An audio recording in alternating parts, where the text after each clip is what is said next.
help would probably coordinate getting you out in the water and planting some stuff. In addition, 4-time luge gold medalist, runner-up for, no, just kidding. So a big round of applause for Roxanne, please.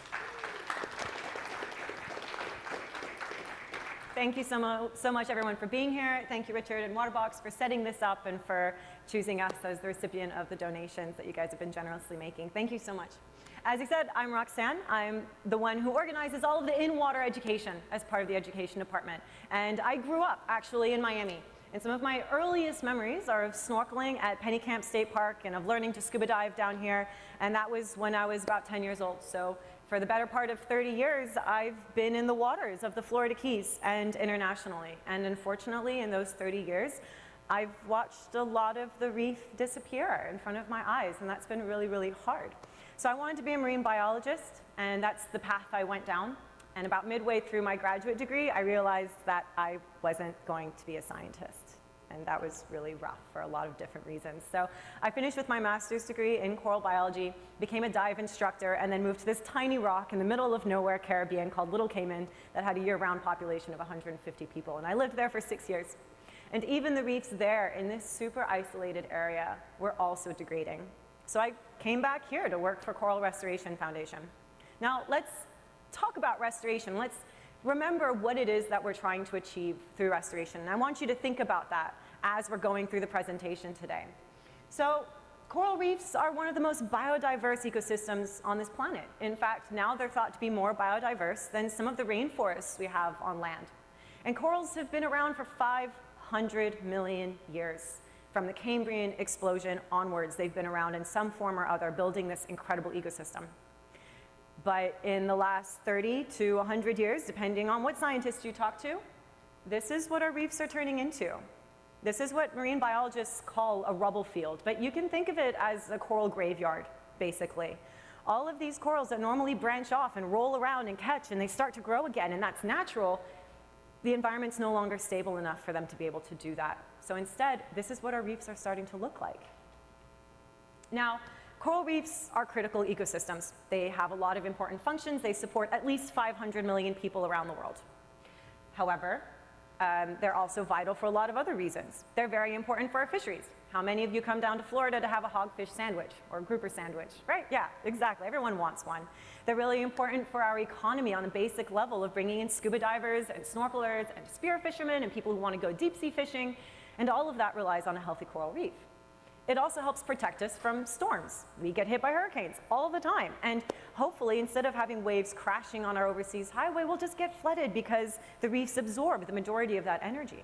So they're vital for a lot of different reasons. But sadly, not only here in Florida have we lost over 95% of our coral, but in the last 30 years, the world has lost 50% of its coral reefs. And what's really scary is that in the next 80 years, we fully expect that all coral reefs as an ecosystem could go extinct. Now let that sink in for a second. I'm not saying that you're going to have to switch your hogfish sandwich to a grouper sandwich because 1 or 2 fish species are going to disappear. I'm not saying that 1 or 2 species of coral are going to disappear. I'm saying an entire ecosystem could be gone from this planet. Now, let alone any personal feelings that might bring up. What does that mean for our future? What does that mean for our children and our grandchildren? What does that mean for our planet? 3 out of every 4 breaths worth of oxygen you breathe in today comes directly from the ocean, which relies on being healthy, and coral reefs are part of that health. So what does that kind of future mean for us? We honestly don't know. Now, the Florida Reef Tract is the only barrier reef the United States has. It's about 360 miles long, and it's the 3rd longest reef in the world. And again, it's a vital system for all of the reasons I just gave. It supports over 70,000 people, and it brings in several millions, trillions of dollars locally and globally. But again, it's under threat. In the last 40 years, we've lost 97% of our 2 most important species, staghorn coral and elkhorn coral. To show you what this looks like, let's take a look at Carey's Fort Reef. Have any of you been diving or snorkeling on Carey's Fort Reef? Anyone familiar with this particular reef? A few people. Carey's Fort Reef is in what we consider northern Key Largo. And in the 1970s, this is what Carey's Fort Reef looked like. Now, as a scuba diver, I want to dive here. It's gorgeous. The water is nice and clear, there's fish everywhere, the elkhorn coral is amazing. And that field of elkhorn coral just seems to go on and on, it doesn't seem to end. It's easily 4 or 5 feet tall, and so it's easy to imagine these lobsters and stone crabs wandering around the base of the corals, a Goliath grouper hanging out in the shadows. A shark is going to swim by at any given second. 10 years after this picture, this is what Caribsea Reef was starting to look like. Now, we have some elkhorn corals in the picture that are holding on for dear life, and you can see them, but essentially we're starting to lose structure. 20 years after this photograph, what Caribsea Reef is starting to look like, and by 2014, it's that graveyard that I mentioned previously. This is an incredibly short time for this kind of change and degradation to have happened. I don't want to dive here anymore. This can't support lobsters and stone crabs or a Goliath grouper or a shark that's going to swim by. There might be someone in the audience who points out that there is a fish at the bottom of the screen. Fine, yes. I'm pretty sure that that little bluehead wrasse is on its way to somewhere else because this picture has nothing for it to live in. Now, I really, really wish that I could snap my fingers and say that we just need to fix 1 or 2 things and the job's good. But unfortunately, that's just not the case. We essentially had a snowball that turned into an avalanche in the last 30 to 100 years, and now we have to slog back up that mountain. It includes a lot of local stressors. And remember that this is also applicable to coral reef systems all over the world. We have a lot of boaters who don't know what coral reefs are, and they just drop anchors. In fact, we had this happen to one of our corals, an elkhorn coral that was about 4 or 5 years old that we had transplanted to the reef in Key Largo. And we got there in August, September of last year, and it was smashed to smithereens because someone had dropped an anchor right on top of it. And that was really heartbreaking. And then some people suggested that we did it to get media attention, which no, we're not that clever, but no, we didn't do that. It's a good idea though. In any case, a lot of boaters who don't know how to handle the anchors or the boats. A lot of scuba divers and snorkelers stand on coral reefs, or they think it looks pretty and they pick it up and they take it home to put on their mantle because the skeleton looks nice. So a lot of education that still needs to be done. If there are any scuba divers in the room, I want you to think back to your open water course. Did anyone ever talk to you in depth about coral reefs and the importance of conservation? Chances are they didn't. So if scuba divers and ocean lovers are the ambassadors of the ocean, but we don't have that education, how do we expect people who are out for fun to know it? We also had a lot of disappearance of our herbivores. Coral and algae, as you guys know, are constantly in competition. And if we don't have our herbivores to chomp down the algae, then it's going to overgrow the coral very, very quickly. Kind of adding fuel to the fire is the fact that our water quality, whether it's due internationally to runoff or the farming industry or pesticides or what have you, sewage perhaps, adds a lot of nutrients into the water. And the algae that's not being eaten loves those nutrients. And then, of course, it might be problem 99 on a very long list, but I want you to think of this as death by 1,000 cuts. The chemicals found in a lot of sunscreens like oxybenzone, avobenzone, octinoxate, they're extremely harmful to corals. As adults, but more specifically to coral larvae.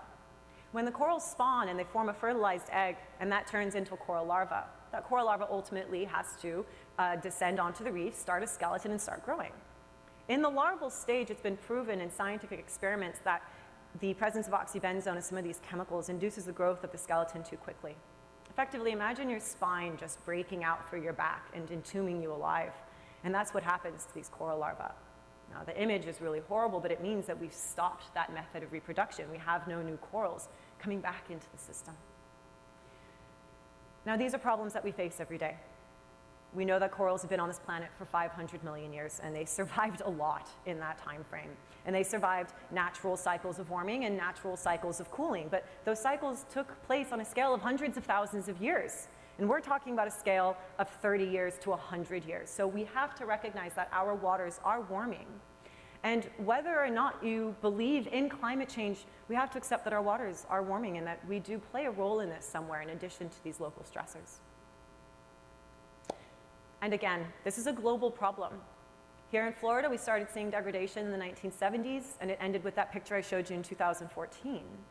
A lot of places like Australia and the Maldives, they're experiencing the degradation that we saw in the 70s. And here in Florida, we know where that story ends, and it ends with that photo from 2014. But it does also mean there's a silver lining. Coral Restoration Foundation has been practicing restoration efforts for over 10 years. That means that we can reach out to a lot of restoration organizations around the world and say, hey, look, we've experimented a lot. Why don't you let us give you a hand with this and let us help you? So we are the world's largest restoration organization, and we mainly focus on restoring the coral reefs of Florida, but helping globally as well. We work on educating people and empowering people to talk about ocean awareness. And then 3, we use our science techniques to further our methodology, specifically for monitoring our corals and being able to prove the work that we're doing is or is not working. But what's really important, though, is that it involves every single person sitting in this room. We truly believe that large-scale, massive action is the only way we're ever going to save the world's coral reefs, let alone the ones here in Florida. And that doesn't mean just growing massive amounts of corals. It doesn't mean transplanting massive amounts of corals. It means mobilizing people like you. So thank you again to Waterbox for all of the donations, and thank you guys for being here for the talk today. We really, really appreciate it. We're kind of famous for this particular coral tree that we innovated several years back now. And this coral tree is globally regarded in the industry as being the best way to grow large amounts of coral quickly. We focus on multiple different species. If you imagine a big dirt field, the first thing that's going to grow are grasses and weeds. And they form a really important network with their root system to hold that dirt in place. That way the next big rainstorm we get, all of that dirt doesn't just wash away. And then after that, you start getting your shrubs and small trees, and then your big redwoods that really hold everything together. The reef is kind of similar. I don't want you to think of staghorn and elkhorn coral as weeds or grasses. That's not the point here. But they're colonizers. They're super resilient. They're pretty hardy. The acroporids in general. They're going to be some of the first corals that start to grow. But that's not all we need. We need those big redwoods. And so we do have 11 different species in our nursery, and we do outplant 4 different species. Staghorn coral, elkhorn coral, 2 acroporids, and then 2 species of boulder corals in the Orbicella montastria family. Now, we originally went out and collected these corals from the Florida Reef Tract. And when we did that, we didn't need to take a whole lot, as you can see in this photograph, just a little piece. We brought it back to the nursery and we hung it on one of the trees. Now, we're all the same species in this room. We're all Homo sapiens, but there's a lot of genetic diversity. And there's genetic diversity we can see, like hair color and eye color, and there's genetic diversity we can't see. You wouldn't know it looking at me, but I have horrible eyesight. Eyesight that's like back in caveman days. At 6 years old, I would have been dragged off by a predator, like really bad eyesight. But just because staghorn coral, for example, all looks the same to us doesn't mean that it doesn't have similar genetic diversity. And I'm sure a lot of you have seen this too. Some of it grows long and branchy, some of it grows short and stubby. And then there's the genetic diversity we can't see. Some of it seems to be more resilient to bleaching. Some of it seems to be more resilient to disease, and we don't understand why. But we are basically an arc of genetic variants. Some of the coral colonies that we originally collected from have since died, and now they only exist in our nurseries and in some aquariums across the country that we've shared it with. But like I said, we're effectively an arc of these genetic variants. And so we house these genetic variants in a genetic bank and amongst different nurseries as well. That way, if something happens to one nursery, we can grow back from the other ones. Now, this is an example of one of our coral trees. It's in about 30 feet of water, and the floats at the top can reach up to about 10 feet, so it's about 20 feet in total, and it can hold about 60 corals. This is a freshly hung tree. The corals are about a finger size right now, specifically staghorn coral in this example.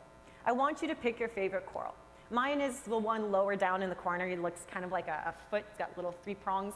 But after 9 months, give or take, I want you to find your coral. They grow really fast. They can grow much faster in this tree methods, and sometimes they can in their normal reef environment, depending on the variant. But it's not just one tree, and it's not even a few dozen trees like these elkhorn trees. It's an entire nursery worth of trees. Every dot you see in this picture represents a coral tree. This is our Tavernier nursery. It has about 500 trees total. I'll do the math for you. That's about 30,000 corals in an acre and a half of space. There is nowhere else in the world that you can swim through a living forest of coral like you can in our Tavernier nursery. And that's just one. We have 7 nurseries total. We have one down in Key West. We have one up in the CaribSea area that I mentioned before.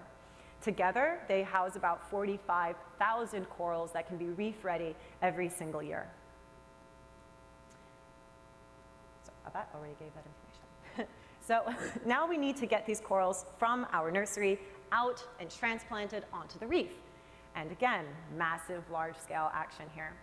And every year we reassess how the year before went, and we choose specific sites. So in 2019, we focused on 8 of these sites, 4 in the Upper Keys, 2 in the Middle Keys, 2 in the Lower Keys.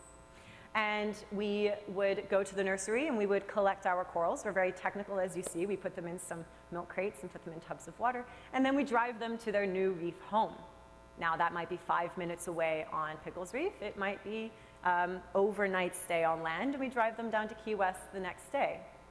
But regardless, once we get them there, one person will take 7 or 10 corals, and we're not supposed to touch the reef, but we will use a hammer to clear the reef substrate. And then we use a 2-part marine epoxy to literally glue the corals in place.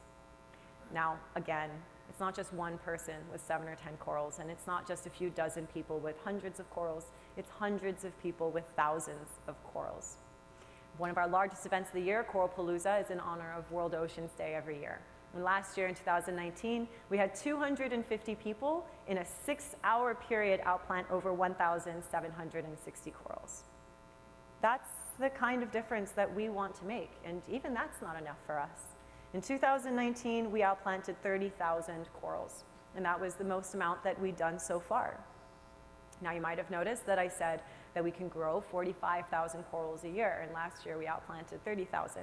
So we always need all the help that we can get, which is where these recreational dive programs come in and where we need help getting those corals out onto the reefs. We know that what we're doing is working. We know because we've done a lot of collaborations with a lot of different scientists, and one resulted in a paper that was a 10-year study by a collaborator with NOAA at the time, the National Oceanographic and Atmospheric Administration, who is our largest grant supporter at the moment. And she found that where coral restoration was taking place, coral population trajectories increased. That's really obvious, duh. But what she also points out is that where restoration was not taking place, coral population trajectories continued to decline. That's the key to the whole story. Remember what I said earlier about what does restoration mean? Chances are our reefs are not going to look the same as they did 100 years ago. We're moving into a new environment. We're moving into a new future. We're not trying to save a single species. We're trying to return the reef itself back to functionality. And by doing so, we need to help it jumpstart itself into assisted recovery. And that's what this paper tells us we are succeeding in doing. By putting corals on these reefs, they're stabilizing the reefs so that more corals can come in and fish can naturally recruit back. And the reefs where we don't, they're continuing to decline. So this paper really made a big step forward in showing us that we're moving in the right direction. Now, you guys certainly know, but a lot of corals, depending on the species, are known for fusing together. And fusion is this skeleton melting thing into one another if they're the same species, similarly genetically similar enough. But essentially, the picture that you see is a staghorn thicket. This is what Florida used to be covered in, and this is what we want to see. This is natural behavior. And this is what we're seeing. Believe it or not, this thicket that you're looking at was originally 10 corals that we outplanted. And after about 3 to 4 years, it fused together into this thicket. So this tells us again that our corals are behaving naturally. They're establishing themselves. But what really brings it full circle for us, what really tells us that what we're doing is working, is that every year our corals spawn. Now, spawning is incredibly energetically demanding. Staghorn and elkhorn corals start making eggs in February for release in August. That's a huge investment of energy. If our corals were struggling to survive, if they weren't catching enough food, if they weren't healthy, if they weren't comfortable, they would not spawn. But for the past nearly 10 years, the corals in our nurseries have spawned, and for the past several years, the corals on certain reefs we've outplanted on have spawned as well, and we've documented it. In fact, we are the first restoration organization to have had transplanted corals do this. Now, spawning is really important because of that genetic variation. A lot of people out there say, well, you know, If this coral doesn't bleach very easily, and this coral doesn't get a disease very easily, and this coral grows really fast, why don't we just combine those genetics and make a super coral, and let's outplant that? Cool. I'm all for coral research and studies in general. However, we can't only outplant just that coral, because if we do, we might get a disease that wipes it out.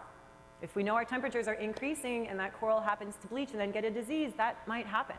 So the genetic variancy is really, really important. And the fact that our corals are spawning means that we're going to have new genetic variants coming back into the system, which will hopefully carry us forward through a time of climate change and difficulty. Now we have to keep track of all of this, right? What's the point of doing this if we don't check on them every once in a while?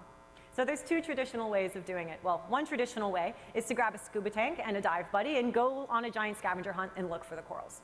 And when we do that, we can assess how they're doing. Are they diseased? Are they bleached? What do we need to pay attention to here? But remember as well that we're not trying to put a single species back on the reef. We're trying to return the reef to functionality. So that means that we're less interested in how much of the coral survives or not, but how much of the reef are we restoring? And that's a different question. So what we do is take photomosaics. It sounds really fancy, but basically it's a PVC tube with two cameras on the end, and we swim up and down the reef taking overlapping photographs of the reef. We get thousands of photographs, we come back to the office, we upload them into the computer, and the computer stitches them together for us. And ultimately, we image the entire reef area. The picture that you're seeing is an entire reef. On all of those blue dots, each dot represents a cluster of 7 to 10 elkhorn corals. And we can zoom in to pretty high resolution so that we can see these corals. So we'll take a photomosaic of the reef before we outplant, right after we outplant, and then we can do it a year from now, 2 years from now, 10 years from now. And this way, what we're hoping is that the corals within a cluster will fuse together. And then one blue dot will meet the other blue dot, and they'll fuse together. And then that way, we'll cover an entire reef area. To date, we know that we have covered over 5,000 square meters of reef here in the Florida Keys. Survivorship-wise, studies in 2017 tell us that we had 77% survivorship over all sites and all species, which we're very proud of.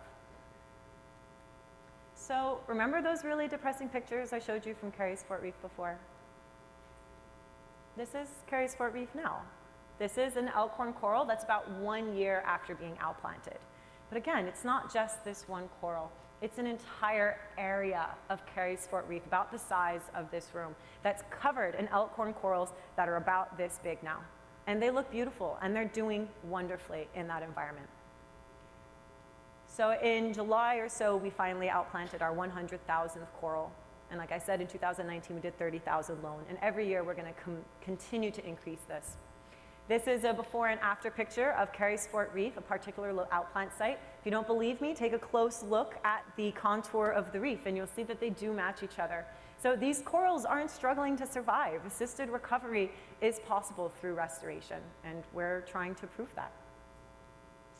So I'm going to have this short video for you to give you some inspiration, and then we'll summarize in short. Yes, there's going to be audio. Absolutely.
So in summary, we're proving that we can grow large amounts of coral, definitely. We are proving that we can then transplant this and return these corals back to the wild, and that we can do it in a meaningful way. We're proving that we can mobilize large numbers of people to help with this as well. Excuse me. We're also a living laboratory, and it means that we can do a lot of really cool collaborations with different groups and further research in general. Our nurseries are essentially reefs unto themselves. In fact, they have higher biodiversity than some of the reefs surrounding the nursery. We had some people from Reef come in and do a fish count, and they found over 90 different species living in the nursery. Again, more than some of the surrounding reefs. This means that we can also apply some of the latest findings and research to the work that we're doing. So some examples of the different collaborations we've done, some of my favorites are with NASA, where some astronauts came down and they took some of our trees and our corals to practice for a NEMO mission. That was a lot of fun, seeing these people all decked out in astronaut costumes with the gloves, trying to handle these very minute tasks. We also have worked for several years with the Florida Aquarium, and they are working specifically on trying to test about genetic variation with the corals. And so in 2017 or 18, they came down and they brought big nets to the nursery, and they captured some of the gametes that were released during this one spawn. And I'm sure you guys know, but the corals only spawn once a year. And we have to guess when that's going to be. There's 3 days where the first day is a bit of a trickle, the second day is like someone turned on the waterworks, and the third day is a bit of a trickle again. And we're still kind of guessing when those days are going to be. So people might come down for 3 or 4 days, and then they leave, and the next night the corals spawn. So it's always a tricky operation to do, but the Florida Aquarium has been with us every step of the way. And they've collected these gametes.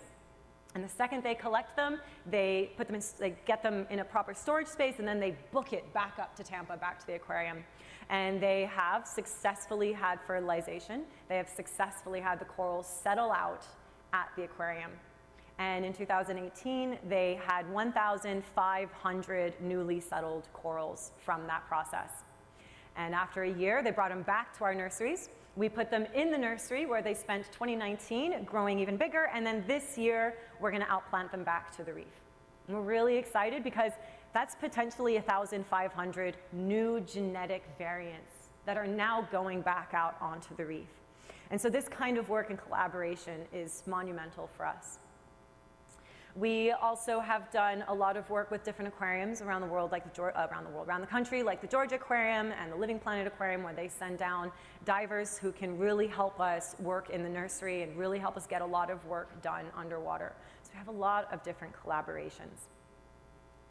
Oh, another collaboration I like a lot is with a girl from the University of Alberta, where she made a concrete mock coral, and she outplanted fake coral clusters at Carey's Fort Reef amongst real coral clusters. And her research is to look at whether fish preferentially choose live coral or if they're just looking for structure in general. And so that's another really interesting collaboration that I'm looking forward to. We also want to scale up. As I mentioned a couple times already, last year we only did 30,000 corals compared to the 45,000 corals that we can outplant. Research tells us that the more branches a coral has, the higher survivorship it has, but also the more likely it is to spawn sooner once being transplanted out onto the reef. So it behooves us to find methods to put larger coral colonies onto the reef. And to do this, we're going to have to experiment with different methods. How do we get bigger corals and more corals out there? And so we have a lot of challenges, where we've had a challenge to help us make a plastic-free tree, where this year we have a coral to action. In the upcoming years, we will have an engineering challenge to try to help us figure out how we can get this more corals, bigger corals back out onto the reef. In the meantime, we're experimenting with different methods, whether it's using small 3D printed materials, whether it's using pins and hemp rope to try to essentially lie corals down and attach them that way. We're constantly pushing ourselves to find novel techniques. We're backed by NOAA, the National Oceanographic and Atmospheric Administration, who provides us with our largest grant. They've just renewed us over the next 3 years for a $2.5 million grant. Now that sounds like a lot of money, but over 3 years, it goes really fast, right? So it's about $850,000 a year. And so we have pledged to double that so that we can run on a $2 million budget every single year, which means that we rely on a lot of private donors, on a lot of corporate donations. We've given presentations to American Airlines, and then there's this today. Again, thank you so much for being here and for listening to this talk. Every dollar goes right back to these reefs and to furthering the restoration field. And we're leading this field together with NOAA and the sanctuaries and FWC here in Florida. We're helping to really set the standard and best practices for restoration. 2 years ago, we co-hosted the very first Reef Futures Conference, which was held by the Coral Restoration Consortium. That was held in Key Largo at the Ocean Reef Club, and we're looking forward to the next one in 2021. We had 41 different countries represented, about 500 attendants, people from all over the coral world in general, people with research backgrounds, people with restoration backgrounds, everyone, and it was a fascinating conference. But what we do today doesn't really matter if we can't change what we're doing tomorrow. And so your choices do actually matter. I was just talking with a lady from the other conference, the other event going on right now. She abandoned that one, came in here, and was like, you know, what can I do as just one person? And we had a nice conversation, then she left. But you only need one person to start a movement. And essentially, choose your change. Find something that works for you, and do that. Share that. Encourage other people to do it as well.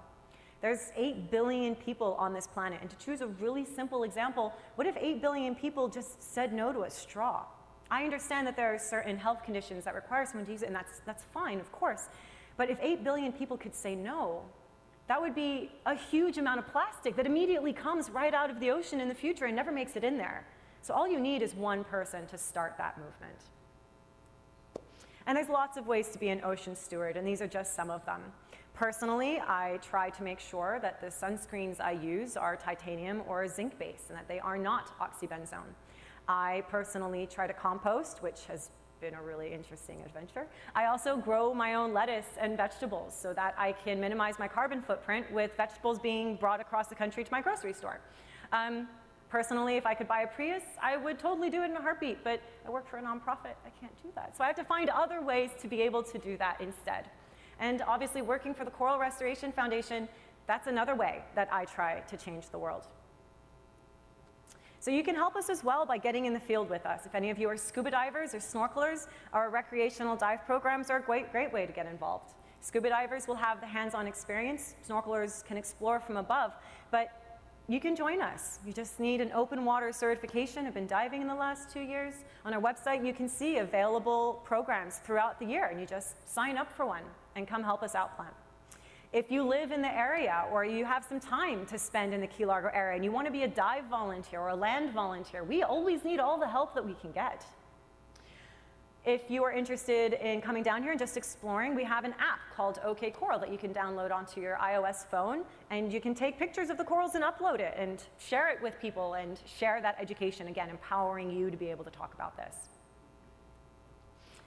Donations are always welcome, and again, all of that money will get put to good use. Again, thank you so much for helping us to raise this money today. We're very, very happy to be here. You can also stop by our Exploration Center on your way north. We're open Monday through Saturdays. We're in the Key Largo area, the Pilot House Marina, and we've got some merchandise if you want to represent us. We have some merchandise from Fourth Element, which is a company that mainly makes dive wetsuits, but they've specifically sourced materials like for this shirt and rash guards that are recycled ghost nets or that are recycled water bottles. So everything in our store does mean something. And we try to be as sustainable as we can. And then please keep in touch with us. Again, you can visit us at that Pilot House Marina location in Key Largo if you're driving back up north on Monday or today. You can stop by our booth just out here to chat with us about how you can get involved. You can sign up for our Coral Chronicles, which we have at the booth. It's a weekly newsletter comes in that can keep you up to date on what we're up to and what's diving opportunities that are coming up, and the gala that's going to be coming up in April, and Coralpalooza that's going to be coming up, and we might be showing you how the corals are doing in certain areas. So you can sign up for Coral Chronicles as well. And in general, join us on social media. We're on Instagram, we're on Facebook, we're on Twitter. Please follow us and support us that way. So thank you so much for your attention today. We're really happy to be here. I love questions, so if any of you have questions, I'm more than happy to answer them. Yeah, right away. Thank you, Roxanne. My name is Jeff Turner, and I just want to point out very clearly that the Coral Restoration Foundation started from a commercial live rock operation, and the aquarium trade is truly responsible for the very beginning of the entire situation with growing corals in the Florida Keys. Thank you. Yeah, absolutely. It started off as growing live rock in a specific area. And Jeff, you probably know the story better than me, but essentially what happened was our founder one day went diving and found that a small staghorn coral had started growing on the live rock.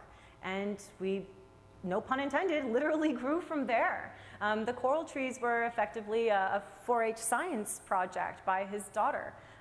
So we're very, very grassroots, and it is very much due to the aquarium industry that this grew into what it is today.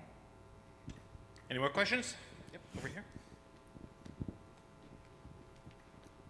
Hi. Is there any collaboration with like the Great Barrier Reef, Belize, as to any restoration organizations with, that Yeah, you work great question. The collaboration is through the Coral Restoration Consortium that brings all of these different organizations together in a way. And through the CRC, we try to share a lot of best practices manuals. Best practices for how to monitor your reef. What are you looking for? Why are you looking for this? A lot of best practices for different outplant methods and a lot of growing methods as well. Just because the way that we do this works well doesn't mean that it's going to work everywhere. For different countries, it really depends on 3 things. What kind of budget do you have to spend money on stuff? How are your resources? Do you have divers on hand who can help you with this? A lot of dive shops, including the shop that I used to work for, we started a restoration effort, and it's really hard to maintain. So what kind of resources do you have to continue it? And then the third one is, what does your government allow you to do? The method that we use is primarily because that's what we're permitted to do under the sanctuary and under the FWC, the Florida Fish and Wildlife Commission. But around the world, people are using different artificial structures because that's what they're permitted to do. So the CRC kind of helps to bring all of these people together. And that way, even if you're new to restoration, you have all of these wonderful materials on hand. If you've got background in the restoration field, then it still allows you to be able to be put in touch with people and scientists who are doing research on this to really help redevelop or maybe take a new direction or fix something that's not quite right. So no collaboration per se in terms of sharing corals or anything like that, but definitely through the CRC we can work together. Anyone else? Over here. Yes, sir. Yes, thank you for all your information. It's awesome. My question is 77%, I believe you said, survival rate is incredible, and it looks like you are placing these in areas that were completely dead for some of those areas. What would you say were the biggest factors? Because I mean, it's been they died quickly, and it's been a relatively short amount of time to see pretty incredible success. What were the biggest factors that contributed to that?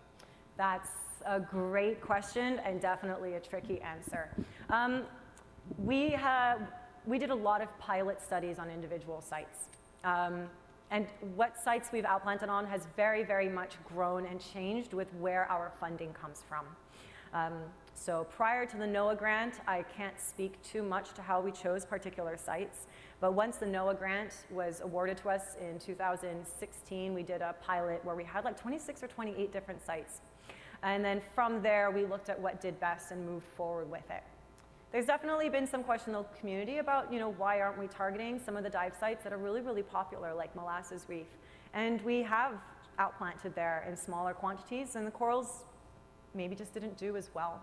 So the sites that we have continued working on, where they get 3,000 staghorn and 3,000 elkhorn a year, are sites that predominantly still have some rugosity to them. They still have some 3D structure to them. They still have a lot of soft coral life, for example. So a lot of those locations still have a lot of sea fans and different gorgonians in general. So it's really kind of those factors that we've noticed define how well the corals can do. That being said, again, we don't necessarily specifically target them. We are starting new pilot sites this year. We're also part of the Iconic Reefs project that's going to include CaribSea Reef. We work with the Ocean Reef Club to achieve, I think it's 1 million corals in 3 years or something similar to that. So it really depends on a lot of the funding sources. But we are constantly pushing ourselves to find new pilot locations to continue to restore certain sites. That's a great question. I hope I answered it sufficiently. Perfect. Anyone else? Back over here.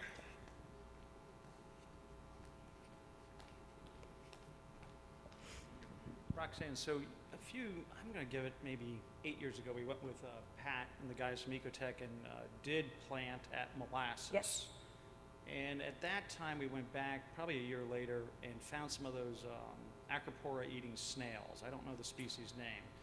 And those seem to be one of the reasons why some of the staghorn was dying or was getting eaten, technically, at molasses. Do those same snails attack the elkhorn corals too, like a vicarious for it? Yes, I always forget the name of those snails too. But yes, there is a corallivorous snail. It does specifically target staghorn elkhorn coral. And that is something that we see usually like 3 years into their growth. And that's when we start to struggle with it. What's really particularly frustrating is that there's another snail that's predatory on that corallivorous snail. And again, I never remember their names. One of them is like Thalassus or something. But in certain circumstances, other studies have shown that usually the corallivorous snail population gets so large that the predatory snail can no longer really make a difference on it. So it's like if you have an aphid problem in your garden and then the ladybugs show up to eat the aphids after they've destroyed your plants. Have had that happen before and it was extremely frustrating. So that definitely has happened as the corals have gotten bigger and over time. We generally focus our monitoring on a 1-year time frame after outplanting. A lot of our collaborations do go back and check on them regularly, and we will as well. But it's in the older colonies that we start seeing that problem with the snail, and it's definitely a big question. That's one of the many reasons that we're trying to focus, rather than putting 20 corals here, 200 corals there, 200 corals here again, 500 here, that certain sites are getting 3,000 staghorn, 3,000 elkhorn. So that hopefully, even if we have these snails show up, there's so many thousands of corals that it's effectively like the hundreds of turtles who lay their eggs, and some of them get eaten, but there's just sheer overwhelming of eggs that they can't all possibly get eaten. So that's one of the many reasons that we outplant so many corals on a particular reef, so that we can hopefully overwhelm that population of corallivorous snails. Further to that, I suppose that NOAA, the sanctuary, allows CRF and other organizations to remove the snails and euthanize them or throw them in the sand or something.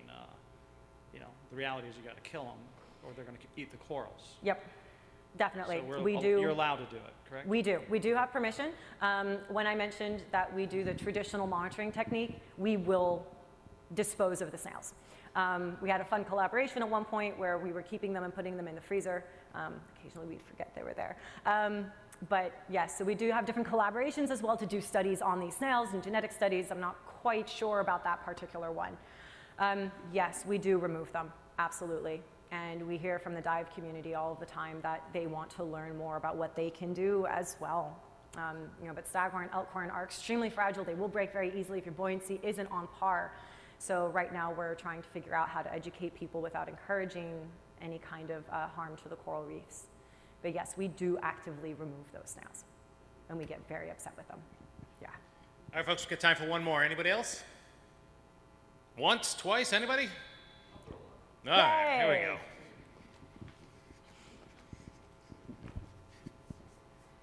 I kind of already know probably the answer to this, but if aquarists around the world with all of their big wallets that want to buy coral, one day do you foresee being able to sell fragments controllable to allow money to flow back in to support your researchers? We get that question a lot, definitely. And it's something that we're always thinking about right now under our permits. That's a big no-no. So it's ultimately the permitting industry and FWC and the sanctuary and NOAA who would have to allow that, since they're currently under a threatened status under the Endangered Species Act. But my advisor at this Reef Futures meeting certainly came up with a really interesting idea that effectively it's possible to use the aquarium industry as a giant genetic bank.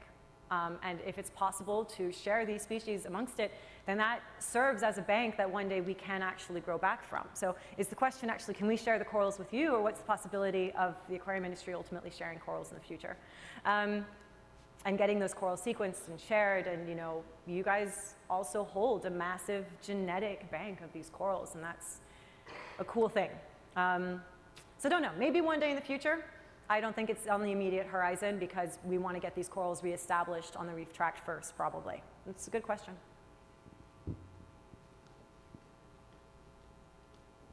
Are you using any supplements to enhance the growth of the corals, or would that be detrimental in the long run of the sustainability? Fun question. I like that. It's actually never gotten that question before. Since all of our corals are in their ocean environment, it would be kind of hard to give them supplements.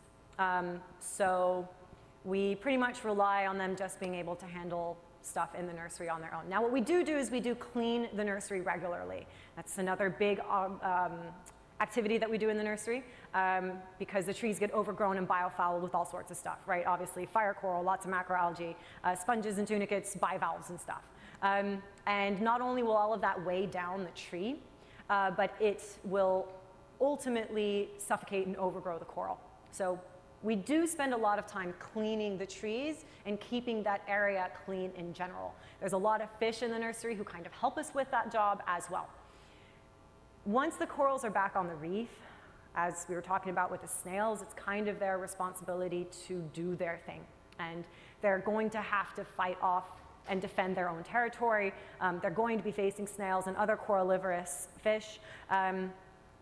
Sometimes we might remove the snails, sometimes we might remove algae if we see that it's overgrowing a coral, but that's pretty much the extent of the help and assistance that we'll give them. So no, we don't specifically give them any kind of nutrients because it would be too diluted in the nursery in general. But that's a really interesting question. All right, guys, thank you very much, Roxanne. Big round of applause, please. Please, please get out there, support Coral Restoration Foundation and all the other efforts out there going on to help save our reefs, save our planet, help this hobby and everything good that's going on. Yet again, we got a few-minute break here. Grab a coffee, cup of water, a little snack or something. Put your raffle tickets in. Again, give some love to all the sponsors that are here today. And then get back here because at noon, we are going to have one of the most dynamic duos on this stage all weekend with energy you're never going to see anywhere else, talking all about social media, the web, all that kind of good stuff. So go ahead, take 5, get back in here, and then we'll get going with the next speaker. Thank you.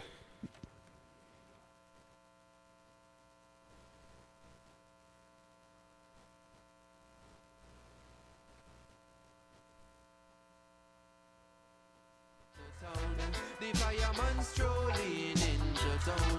Over the mountains, across the seas, you feel it mystically in the breeze when the Rasta man strolling into town. The fireman strolling into town. Well, that thing you balance from the woofer to the tweeter. Can't get it better flawless like a Lupita. Oh no, they wanna be your friend.